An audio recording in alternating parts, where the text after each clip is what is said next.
Hello, magandang gabi sa inyo lahat. So medyo unique yung tatalakayin natin. Ano. Ito ay ni-request ni Sir Bernard Ferrer C. So ito ay Celebrity Ghost Stories yung kay Juris, yung sa MYMP. Tingnan nga natin, na-curious din ako dito ah.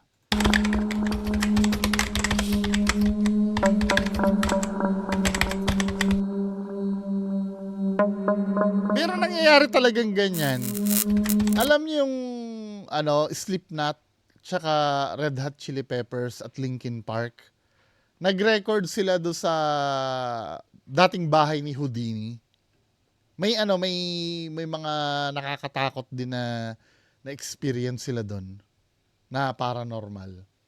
During recording ang album ng Linkin Park noon, yung Minutes to Midnight. May documentary noon eh. Sinabi nila haunted nga daw yung lugar. Yung Houdini Mansion.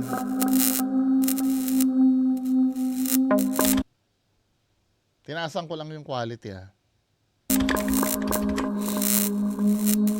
Si Juris. Came true. Hi everyone! Ako po si Juris, isang singer under Star Music. Hindi ko alam kung paranormal yung gano'n ha. Yung parang, kasi I haven't seen Lakas nung background music. one, no? And wala naman akong gustong makita rin. Ayoko rin makita. But meron akong mga experiences na yung mararamdaman mo siya. Parang body or physical sensation. But I don't know if that's a paranormal case. Yung nangyari yung ghostly experience namin na yan, I was with my producer, si Jonathan Manalo. Nandun rin si Rox from Star Music siya. October 31 sa lubong to November 1 yun. Nung time na yon, pressed na kami talaga to finish the album kasi may deadline. Wait lang ha. May original bang kanta itong MYMP? Or puro revival lang talaga? Kasi sayang no, yung kadalasan sa mga Filipino art, hindi paranormal to ha. Kadalasan sa mga Filipino artist, nasasayangan ako kasi ang ginagawa lang nila, mag-revive lang ng mag-revive. 'Di ba? Minsan kukuha yan ng kanta na 70s or 80s. Katulad nung Six Cycle Mind. Yung upside down na kanta nila. Akala ko dati original nila 'yon. Inari nila yung kanta na yun. Then suddenly nung may narinig akong version na parang luma siya eh. Pero yun na yun. 'Di ba parang sana mas gumawa kayo ng original sana. Kung OPM original talaga sana. Nandun na yung boses nandun na yung talent men eh. Sa bagay kasi dito kasi sa atin mga contest dito, yung boses sana magkaroon din ng contest na na yung kasama din yung pagsusulat. 'Di ba? Ang naalala ko meron yata si Channel 2 dati noon. Baby pa ako noon eh. Baby pa ako noon, yung napanalunan ni Yeng Constantino. Yun talaga, yung ganong contest, yung may nagsusulat talaga ng kanta. Hindi yung 'di ba? Ang gasgas na i-revive diyan, alam mo yung Be My Lady? Ano pa ba yung mga madalas na nire-revive na kanta? Wala, puro revival na lang eh. No? Halimbawa, may sisikat sa US, no, na sa Billboard. I-revive naman itong isa. Bibigyan niya lang ng sariling or minsan kapwa Pilipino pa pag nag-hit. Ito yung gawain minsan eh, may indie artist, 'di ba? Tapos sisikat yung kanta nila. Tapos ang mas sisikat pa yung nag-cover pa ng kanta nila na sikat. 'Di ba? Na kailangan kaming i-beat. So nagsunod-sunod yung recording namin. Tuloy-tuloy kami noon. umaabot kami talaga late at night, late na ng gabi. Pag nagre-recording kasi ako, 90% of the time, madilim talaga sa booth, recording booth ko. Gusto ko yun na madilim. Tapos yung ilaw lang is yung para lang sa kung may lyric. Pag may mga part kasi na uulit ka, uulit sa'yo, papakinggan mo, ganun. Kakantahin ko siya, may nadidistract ako kasi parang merong tunog na pumapasok. Sa chinek yun, malamang kasi ako, sinasabi ko na kay John na, uy, may something eh. Just after midnight, while we're recording the song, yung title ng song na yon, yung If Wishes Came True, yung nire-record na namin yung song na yon. Saktong-sakto, hindi namin biglang may nagsalita na kasabay ni Juris habang nire-record ko siya. EVP yun, EVP. Alam niyo EVP? Yung electronic voice phenomena. came true. If Ginilabutan, EVP yun. Now, ito kasi yung mga titingnan ko dyan. Totoo ito na may EVP talaga. came true. Di ba? Kung yun ay pero parang ano siya no? Sa bagay, ito tandaan nyo, wala pang AI neto nung mga time na to, no? Wala pang AI niyan kasi mukhang lumang album yata ito eh. Yung pagkakaroon ng EVP talaga, natitrigger yan kapag may recorder. Kasi naniniwala sila, yung mga recorder kasi, lalo na yung yung Panasonic, anong recorder yon? Yung ginagamit ng mga Ghost Hunter? Panasonic DR, Panasonic DR60 ba? Panasonic DR60. Ito yung madalas gamitin ng mga Ghost Hunter. Mahal na ito ngayon kasi in-stop production na ito. Itong recorder na to. Tapos, kasi daw, itong recorder na to, nakaka-record ito ng frequency beyond dun sa kayang pakinggan ng human ear. Yang DR60. Kaya lang, may nag-debunk kasi dito Dito sa DR60 na to. Kasi, yung pagka halimbawa nagtatanong ka dyan, minsan may magsasalita dyan. Yun daw ay dahil lang daw sa compressor lang daw nung software nitong recorder na to. Na yung mga mahihina, pinapalakas niya. Yung mga malalakas, mini-maintain niya yung volume. 'Di ba? Pwede kasi ang mangyari, scratch lang mo sa damit mo, mahina. Lalakasan niya, kaya tuloy akala mo may nagsasalita. Pero yun ang explanation kasi, ang mga multo kasi daw yan, nagsasalita daw yan sa frequency na sobrang baba sa human ear. Kaya kadalasan kung mapapansin nyo, lahat ng EVP, laging pabulong. Tinama, yung mga famous EVP, hanap tayo ng mga famous EVP sa YouTube. Katulad nito, no?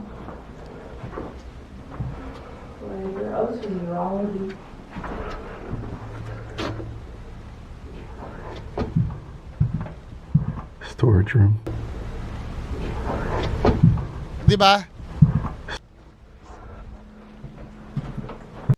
Parang pagpabulong lang lagi kasi daw sa spirit world sumisigaw na daw yung mga yan in theory. So yun yung mga EVP. Kaya hindi na rin ako magtataka if ever man, ito nasa sa kanila naman yan kung babarberohin tayo na itong mga to na may na-capture na you again. Pero kadalasan ng EVP ganito talaga. Ganyan talaga ang boses. if wishes Kasi sa digital recording to, 'di ba? Hindi na ito yung tape dati. Pwede rin naman yung tape, no? Yung tape recorder. Pero mga energy kasi yan Kaya kadalasan sa mga digital equipment sila nagsasalita talaga. wishes came true. Came true.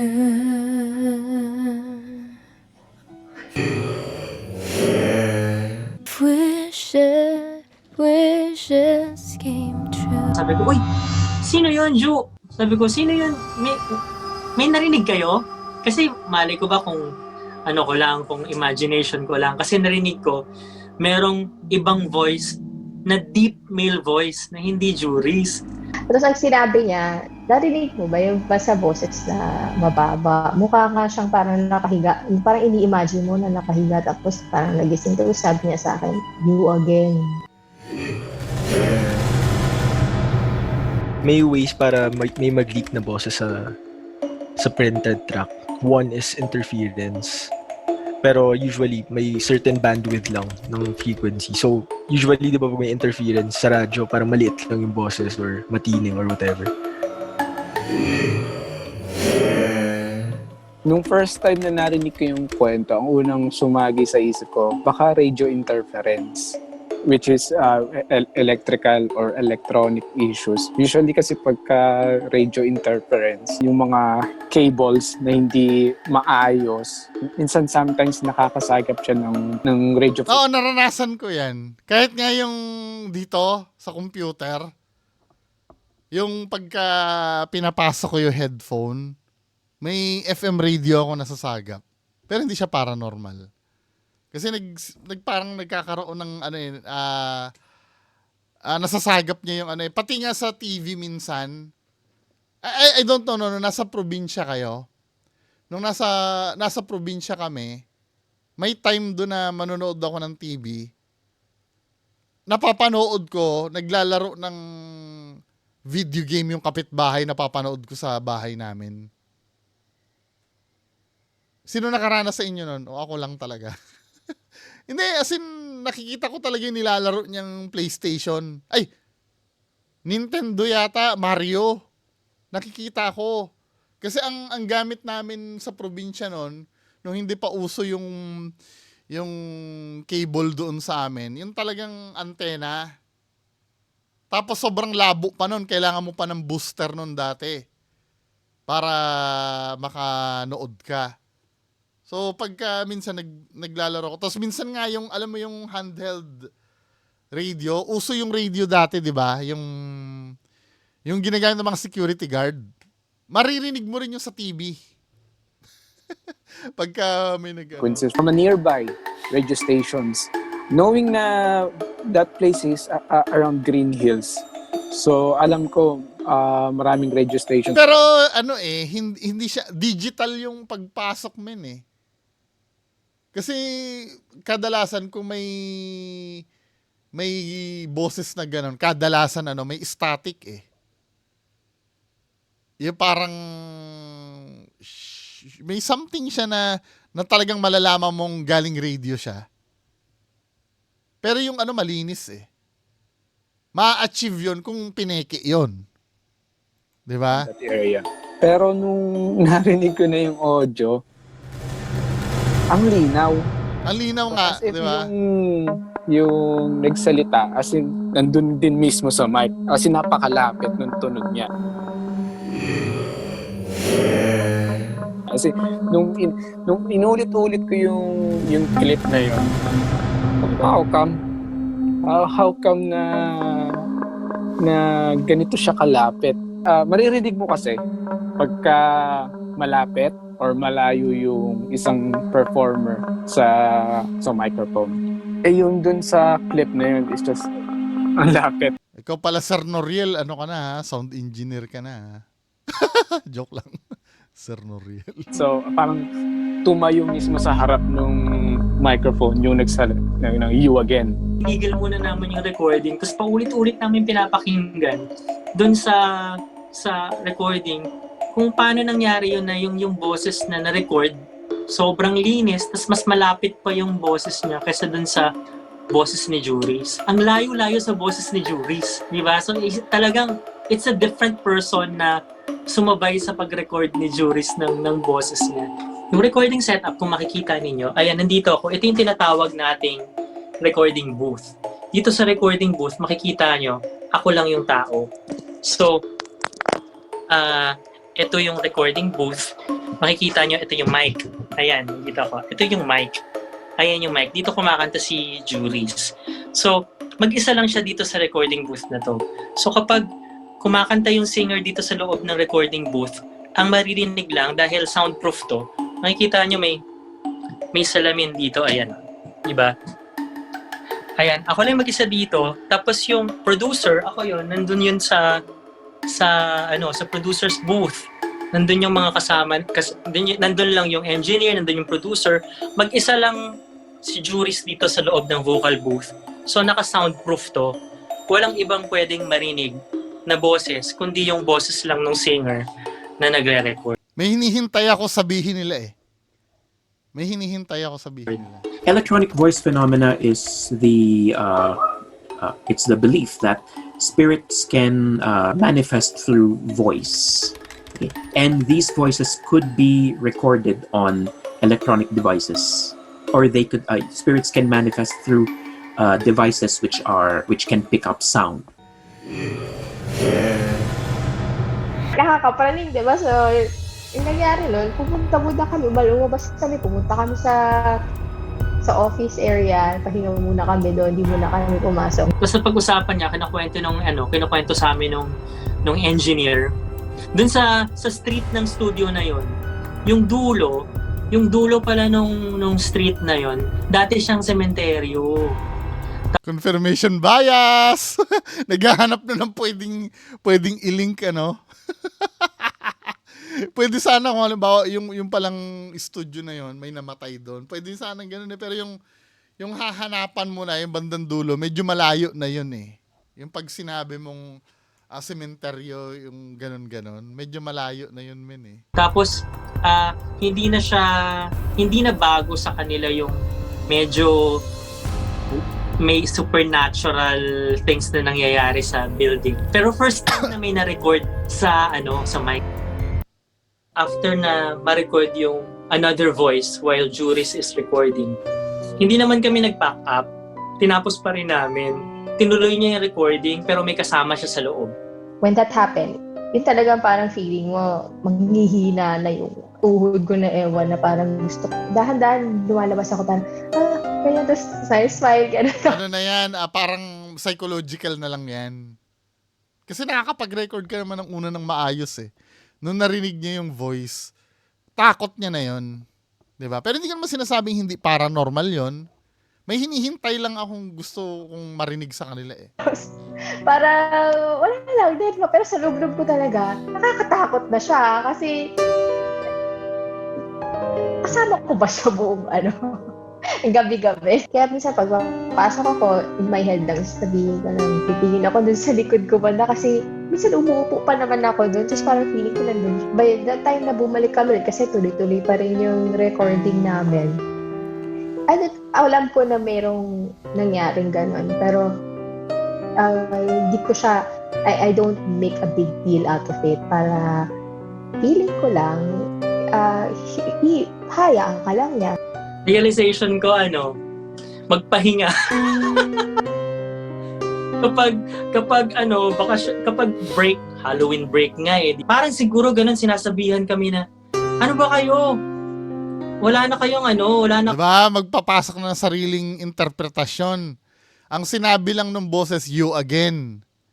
Tapos bibigyan niya na ng interpretasyon niya. Kayong ipinahinga, araw-araw na lang kayo nagtatrabaho. Siguro nire-remind lang din kami at nainis na rin din sila na oras nila yun siguro na isang araw lang sa loob ng isang taon, di ba, na binibigay itong araw na to sa kanila. Inglesero pa eh, no? Kayo, nakikiabala pa rin kayo. Parang lang yun eh, no? Parang, halimbawa, may nakitang imahe ni Jesus Christ. So, biglang bibigyan na lang ng interpretasyon na ayun, kaya nagpakita dyan si Jesus Christ kasi gustong i-remind na sa mga tao na patuloy magdasal. Diba? Binigyan na ng sarili. Anyway, ang hinihintay ko kasing sabihin nila, hindi nila pineke.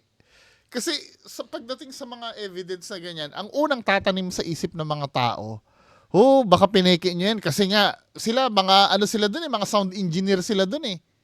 Mga producer sila dun eh. So, yun ang unang iisipin ng tao. Pineke nila yan. Sana, kahit pa paano, in-address nila yung concern na yun. Kasi kung akong tatanungin mo, malinis masyado yung recording eh. Pwede kasing pekein yun eh. Bibigyan ko kayo ng demo kung paano gawin yun ha. Na magkaroon ng you again. 'Di ba? So maglalabas ako dito ng recording software. 'Di ba? Magre-record. Kakanta ako mga kababayan ko. Kakanta ako tapos papakita ko sa inyo kung paano maggawa noon yung may you again na ganun ang boses. Ano bang pwedeng i-record na kanta? Sinisinta kita, di ka kumikibo, akala mo yata ako'y nagbibiro. So ito yung ano no, ito yung ni-record natin. Sinisinta kita, di ka kumikibo, akala mo yata ako'y nagbibiro. Tapos lagyan natin ng yung boses na you again, di ba? Sinisinta kita, di ka kumikibo, you again. Akala mo yata.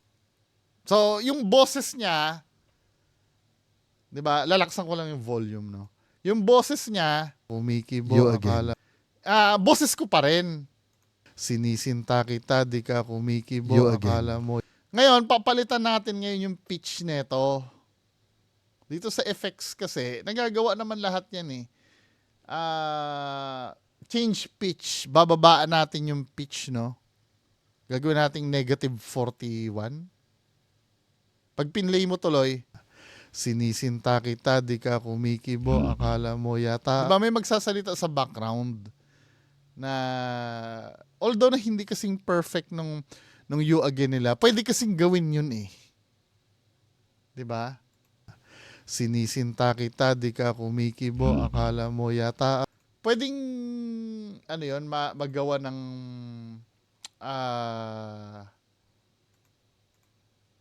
dahil lang gusto mo naman, pagbusesin natin na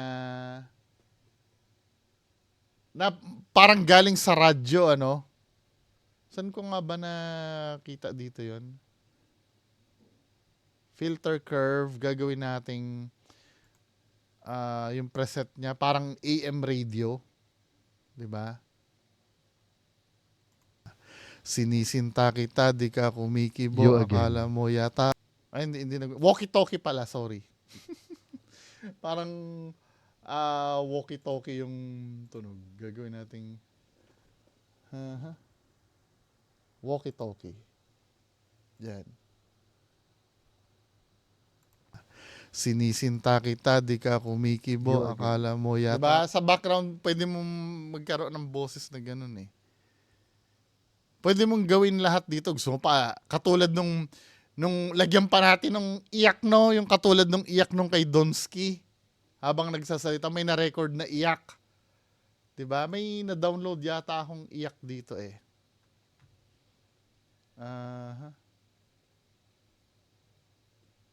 Import audio. May iyak akong, ito. Lagyan natin iyak sa background. Kunyari, may umiiyak sa background, no? May na-record na iyak. Iko-quiet ko muna yung iba, ha?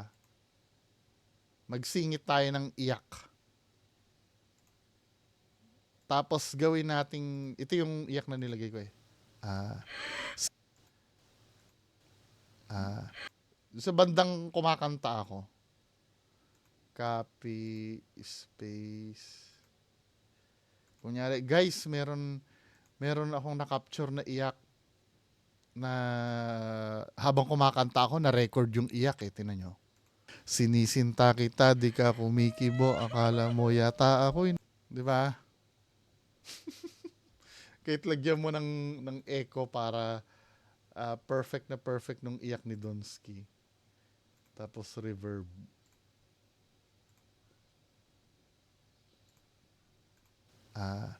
Sinisinta kita, di ka kumikibo, akala mo yata ako'y nagbibiro. Ganun lang naman. Yun ang gusto ko i-address nila kanina na hindi nila pineke. Kasi mga sound engineer sila dun. Malay lang natin kung prank lang yun, di ba?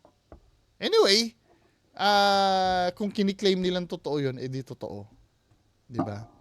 Kung wala silang maninipin, malay mo, EVP yun, legit na EVP. So, magandang gabi sa inyong lahat, mga kababayan ko. Bye-bye.